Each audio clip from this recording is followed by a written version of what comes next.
कारगिल युद्ध भारत और पाकिस्तान के बीच मई और जुलाई 1999 के बीच कश्मीर के कारगिल जिले में हुए सशस्त्र संघर्ष का नाम है।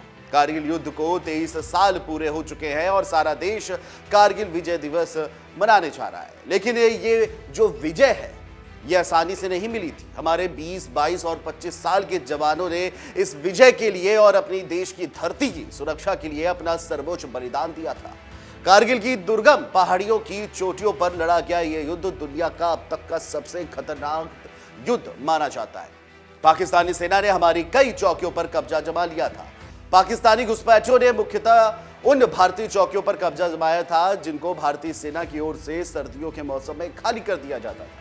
लेकिन भारतीय सेना ने ऑपरेशन विजय के तहत अपने अदम्य साहस और शौर्य का परिचय दिया और लगभग 2 महीने तक चले इस युद्ध में विजय हासिल करते हुए पाकिस्तानी सेना को उल्टे पांव भागने पर मजबूर कर दिया और पाकिस्तानी घुसपैठियों की ओर से कब्जाई गई अपनी चौकियों को भी वापस छुड़ा लिया था। सबसे कठिन लड़ाई कारगिल की थी और सबसे ऊंची चोटी टाइगर हिल से पाकिस्तान को खदेड़कर वहां तिरंगा फहराते भारतीय सैनिकों की तस्वीरें आपके जहन में ताजा होंगी। लेकिन ऊपर बैठकर गोली बरसा रहे पाकिस्तानी सैनिकों से इस क्षेत्र को छुड़ाना कोई आसान काम नहीं था। कारगिल युद्ध में भारतीय सेना और वायुसेना ने अपनी जबरदस्त जाबाजी दिखाई, लेकिन इस दौरान हमारे लगभग 500 जवानों ने अपनी शहादत भी दी। भारतीय जवानों के लिए सबसे मुश्किल बात यह थी कि वह नीचे थे और दुश्मन ऊंचाई पर बैठकर साफ साफ देख भी रहा था और गोलियां बरसाकर नुकसान भी पहुंचा रहा था। कल्पना करके देखिए कि ऐसे में क्या माहौल होगा जब दुश्मन के गोले और गोलियों से बचते हुए हमारे जवानों के सामने ऊपर चढ़ने की कठिन चुनौती भी है।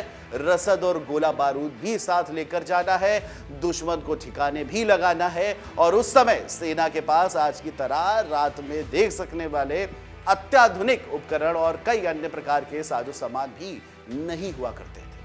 कारगिल की ऊंची पहाड़ियों पर जहां सांस लेना भी बामुश्किल होता था, वहां हिम्मत दिखाते हुए बस आगे बढ़ते जाना है। कारगिल युद्ध में 13 जून भी एक महत्वपूर्ण तारीख है। इसी दिन साल 1999 को कारगिल युद्ध के दौरान भारतीय सैनिकों ने टोलो लिंग की चोटी पर कब्जा कर दुश्मन को अपनी ताकत का एहसास करा दिया था। इतिहास के पन्नों में इस संघर्ष को टोलो लिंग युद्ध के नाम से भी जाना जाता है। इस युद्ध की शुरुआत 20 मई 1999 को हुई। कारगिल के द्रास सेक्टर में तैनात 18 ग्रेनेडियर्स को तोलोलिंग की चोटी पर भारतीय तिरंगे फहराने का आदेश मिला। तोलोलिंग श्रीनगर लेह राजमार्ग की एक प्रमुख कड़ी थी जिस पर कब्जा किए बिना दुश्मन को पीछे धकेलना आसान नहीं था। मसलन हजारों फीट की ऊंचाई और ठंड की मात देने के लिए 18 ग्रेनेडियर्स के अपने कदम बढ़ा दिए। जानकारी के मुताबिक 4 से 5 की संख्या में घुसपैठियों ने टोलोलिंग पर कब्जा कर रखा था। वो चोटी के टॉप पर थे और इस कारण उनकी स्थिति सबसे ज्यादा मजबूत थी। वह भारतीय सेना की हर हरकत पर नजर रख सकता था। उनके द्वारा फेंका गया एकमात्र पत्थर भी बड़ा नुकसान कर सकता था। हालांकि ये मुश्किलें भारतीय जवानों के जज्बे के आगे बहुत छोटी थी। दूसरी तरफ टोलोलिंग की चढ़ाई एकदम खड़ी थी। भारतीय जवान ज्यादा वजन के साथ अपने अभियान के लिए नहीं जा सकते थे। उन्हें दुश्मन का सामना करने के लिए ज्यादा से ज्यादा गोला बारूद साथ ले जाने की जरूरत है।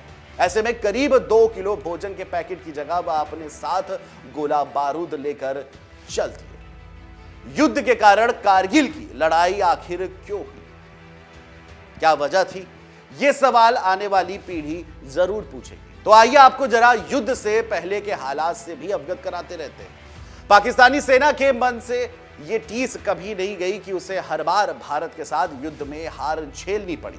वह सीधे मुकाबले से बचते हुए धोखे से भारतीय क्षेत्र पर कब्जा करना चाहते थे। पाकिस्तानी सेना ने भारत से एक और युद्ध की तैयारी अंदर ही अंदर 1998 में ही शुरू कर दी थी। थोड़ा विस्तार में जाते हुए आपको उस समय के राजनीतिक परिवेश जो माहौल था उसके बारे में भी बता देते हैं।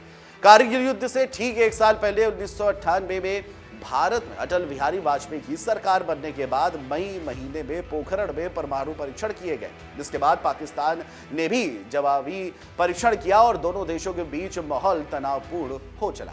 लेकिन अटल जी तो शांतप्रिय व्यक्ति थे। उन्होंने दुश्मनी भरे माहौल को दोस्ती में बदलने का एक महत्वपूर्ण निर्णय लिया और बस से यात्रा कर लाहौर पहुंचे, जहां तत्कालीन पाकिस्तानी प्रधानमंत्री नवाज शरीफ ने उनका भव्य स्वागत किया। देखा जाए तो उस समय पाकिस्तान के हर राजनीतिक ने अटल जी के इस कदम की बेहद तारीफ की, उसकी सराहना की। लेकिन दूसरी ओर पाकिस्तानी सेना के मुख्यालय में बैठे वहां के आर्मी चीफ परवेज मुशर्रफ को ये सब अच्छा नहीं लगा, हजम नहीं कर पाए। पाकिस्तानी सेना ने ये घुसपैठ ऑपरेशन बद्र के तहत कार्रवाई की थी और उसका जो मुख्य उद्देश्य था वो कश्मीर और लद्दाख के बीच की कड़ी को तोड़ना और भारतीय सेना को सियाचिन ग्लेशियर से हटाना था। हालांकि भारतीय सेना और भारतीय वायुसेना ने पाकिस्तान के कब्जे वाली जगहों पर हमला किया और पाकिस्तानी सेना को भारतीय चोटियों को छोड़ने पर मजबूर कर दिया। 26 जुलाई को वह दिन आया जिस दिन सेना ने इस ऑपरेशन को पूरा कर लिया था और इसी दिन को हम कारगिल विजय दिवस के रूप में मनाते हैं। कारगिल युद्ध में पाकिस्तानी सेना के तकरीबन 2700 से ज्यादा सैनिक मारे गए थे। इस लड़ाई में पाकिस्तान को 1965 और 1971 से भी ज्यादा नुकसान हुआ था। बहरहाल कारगिल की विजय एक और जहां हमारी सेना के अदम्य साहस, शौर्य और सर्वोच्च बलिदान से मिली है, वहीं हमारी तत्कालीन सरकार के दृढ़ रुख का भी इसमें महत्वपूर्ण योगदान रहा है। और सबसे खास योगदान हर भारतीय ने दिया जो एकजुट होकर मुश्किल समय में देश और सेना के साथ डटकर खड़ा रहा। नमस्कार। डाउनलोड करें अमर उजाला ऐप और पाएं खबरें लगातार। अगर आप ये वीडियो YouTube पर देख रहे हैं तो हमारे चैनल को सब्सक्राइब करें और बेल आइकन को दबाना ना भूलें। अगर आप Facebook पर ये वीडियो देख रहे हैं तो हमारे पेज को लाइक करें।